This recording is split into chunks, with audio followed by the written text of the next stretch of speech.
I am the queen of my throne. I am the queen of my throne. I am the queen of my throne. I am the queen of my throne. And welcome We get on. to what's really going on. And we have a great show for you about miracles of inspiration. Right. And our guests are going to talk to you about overcoming great obstacles in their life.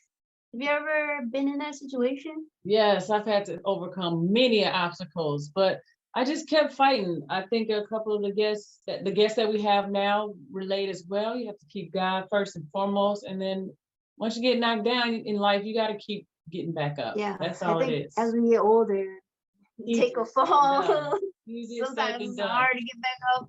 Right? But it's not how many times you fall; it's how many times you constantly get back up. You keep that fight within you, and you just you have a one day at a time. Help you out, right?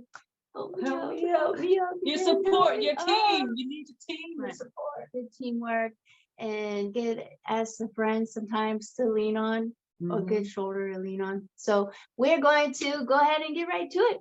Let's do it. And now, welcome to the show, Elinor from Northern Virginia. We're going to talk about what's really going on about miracles of inspiration. Elinor, you have quite a story about an accident, well, a couple accidents that spurred you and your books. Tell us a little bit about those. Well, they did. I had a day off, which I never ever did, a once in a lifetime almost. I'm at a red light and somebody's not paying attention and slams full force into the back of my car.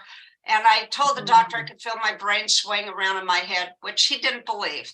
But nevertheless, I was in pain 10 years. And I say, thankfully, there was a second mild accident where I was a passenger.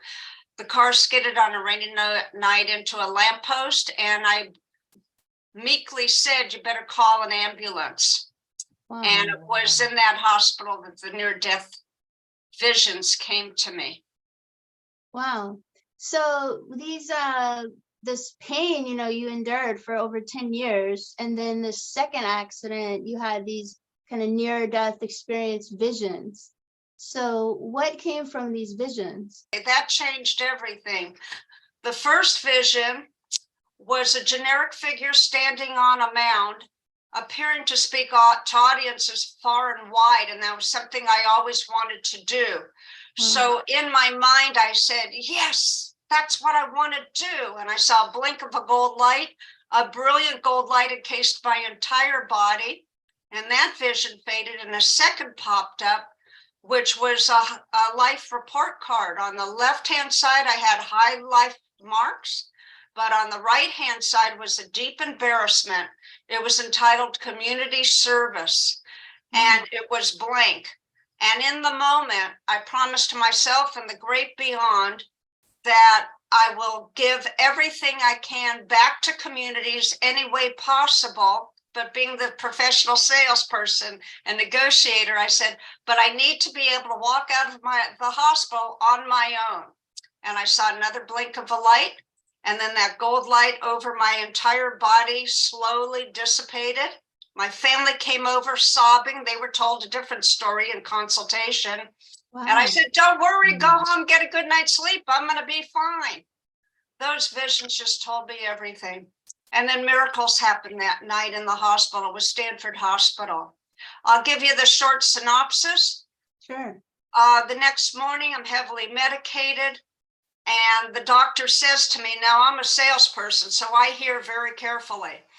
And he said, Mrs. Stutz, when you wake up, most likely you will be paralyzed. The most likely said to me, he didn't expect me to make it. So I shot back with every ounce of energy left. Doctor, when I wake up, I fully expect to be well. And he was shocked and jumped backwards. Hours later, he's standing over me. And he said, Mrs. Stutz, there's no rhyme or reason for what happened, but in 4 days, you will walk out of this hospital on your own. Now, make no mistake, it took me 9 months to get over the injury, the pain, but I'm a goal setter, and I did. Wow, that's a miracle. That's a real miracle. An inspiration to others too, who want to set goals for themselves. And you've kind of been deemed and tagged this barrier breaker, right, in your field for sales. Tell us a little bit about, you were mentioning your kind of breaking point when you were speaking and some people were kind of heckling you, and that kind of inspired you to go forward for others, right? Absolutely. Yeah, my sales career was nasty in the sales environment among the men, but clientele loved me because I had fun with them. So, and this was Silicon Valley. I'm in San Francisco, a new town, a new event, couple hundred people. I'm asked to go on stage and announce who I am and what I do. So I announced that I'm a sales trainer, and the entire room broke out into ridiculed laughter. And it was a terrible embarrassment. So I just stepped off the stage, and somebody kindly came over and said, to establish credibility, you have to write a book. And all those awful stories came to mind, and I captured it. I call Nice Girls Do Get the Sale a corporate tell-all with names changed to protect the guilty. And it quickly became an international bestseller, and now it's evergreen among the classics. That's Yeah, I amazing. like that. Names changed to protect the guilty. I haven't heard that before. That's great, Elinor. So you mentioned that to us, that if anybody wants to check it out, it's Nice Girls Do Get the Sale. And in that book, you really tell the stories for, women, I mean, myself included, being in a male-dominated field, in the military as well. But, in the sales field, in that industry, and you having to fight your way, at the top and making those sales. But in your book, you kind of share those other stories of other women really making it and fighting it in their field. I have to clarify that there are no other stories about other women in there. It's just my stories. 11 years, 11 jobs. My reward at the end of each year for having been the only one bringing Fortune 100 companies as clients, those accounts were given to the man, and my quota tripled for the following year. So I had to go find a new job every single year. That was my thank you. Oh, okay. I got that wrong. I'm sorry. Thank you for correcting me on that. So it's your story of all these places where you had to almost start over, but working your way to the top. It's quite right. amazing.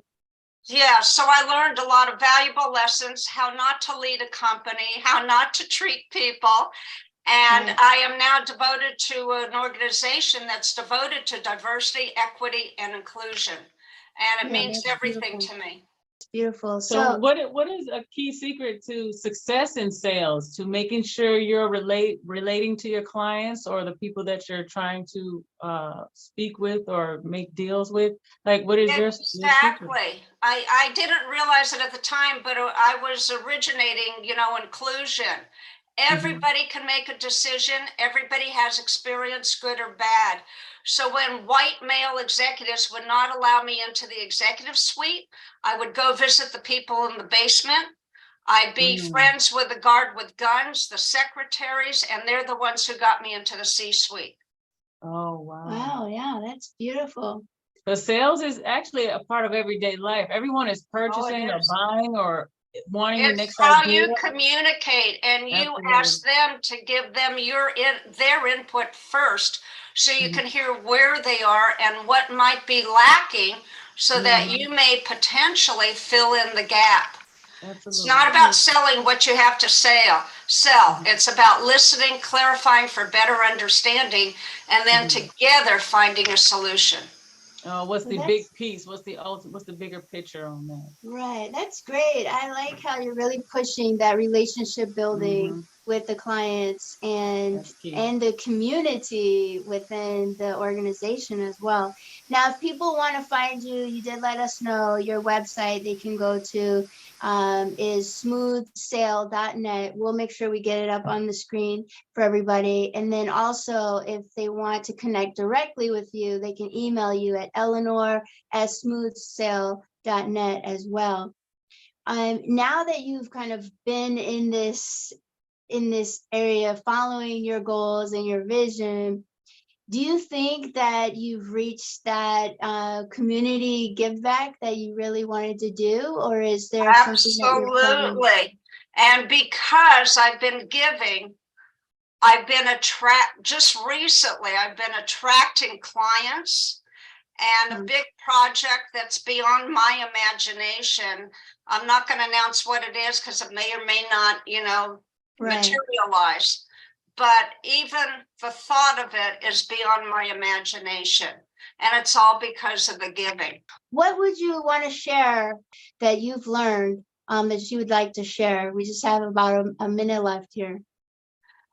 Be respectful of everybody, because what winds up, if you have a heart-to-heart conversation, you can help one another and the opportunities just blossom.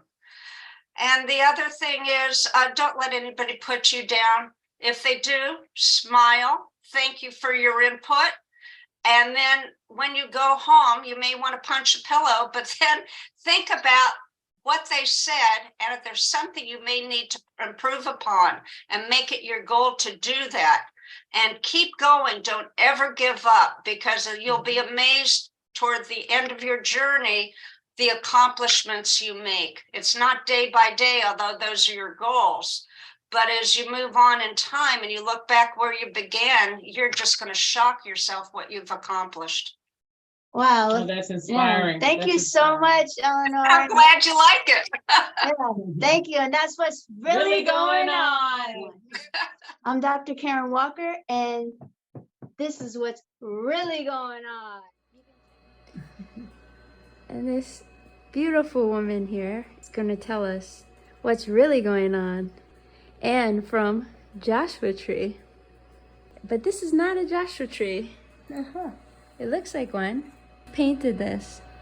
Yes, I painted it. What's so special about your paintings? I would say I'm very creative, and I don't have the ability to do embroidery or crocheting, which I once loved doing. And so I tried to find something else that I could do, and this was my idea, was to start painting. Right now I'm just doing watercolors, but I want to get some acrylics one day.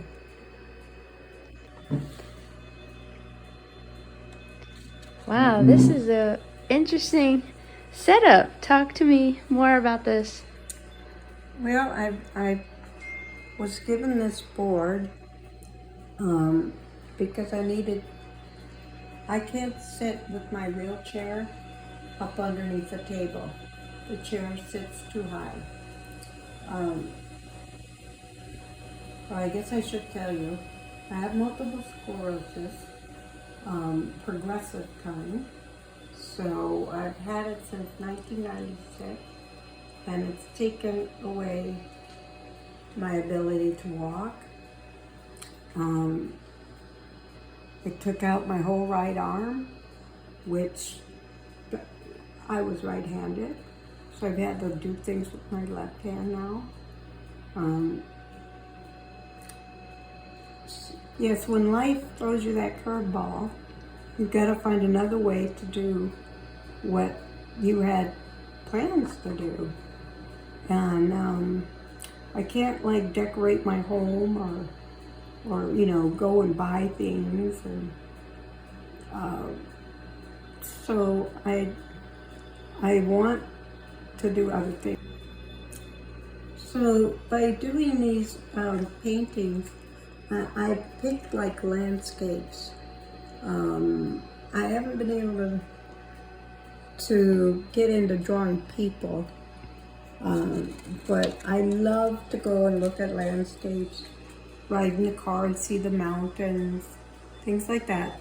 Remind me of God. I totally believe that He created everything. I have no doubt there is a master designer, and everything we see, He's basically made. Even if it's a product man-made, the product is there because of God. So I'm a born-again Christian, which means I have taken Jesus into my heart and I have decided to follow him. And I've done that for close to 50 years, maybe? Yes, and you know, through the weak times sometimes, or when, you know, life hits you like with this illness or whatever the problem is, God can give you the strength to get through it. And you're surprised. Sometimes it takes a couple of years, but if you just remain faithful, you'll be thanking him for this or that, whatever it is. Because I'm not trying to say that you know, MS is a good thing. MS is a tragic thing. But I've been able to live my life in spite of that. And I have 3 beautiful children and 12 beautiful grandchildren. And I'm very happy and I've been very blessed.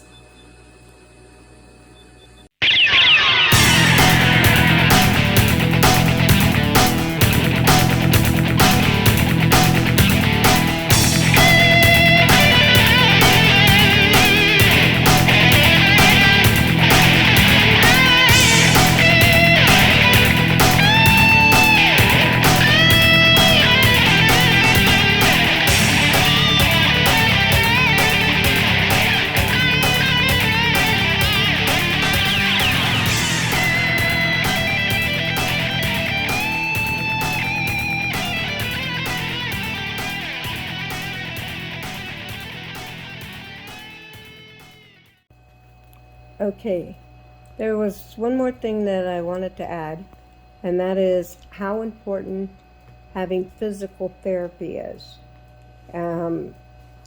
It will prolong the effects of the MS. So my advice is to get physical therapy, get as much of it as you can. I wasn't able to get much because I am on Medicare and Medicaid, so I only get a certain amount of visits a year. However, I wish I had a lot more, because they would definitely help me, and I feel a difference when I have it. So it's hard work, and you need to do the exercises when the therapists aren't there. Thank you. That's my advice. Wow, that was amazing. We both felt that. That was so amazing. I am inspired. I mean, not only because one of them was my mother. I mean, how can you not be inspired with your mom? Yes. But also just 2 stories about not giving up. Not giving up at all. She's a fighter. Your mom is a huge fighter.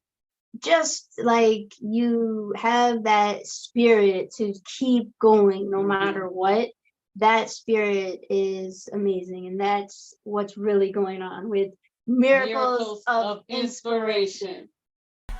I am the queen of my throne. I am the queen of my throne. I am the queen of my throne. I am the queen of my throne. They gon' hate when we get on. They gon' hate when we get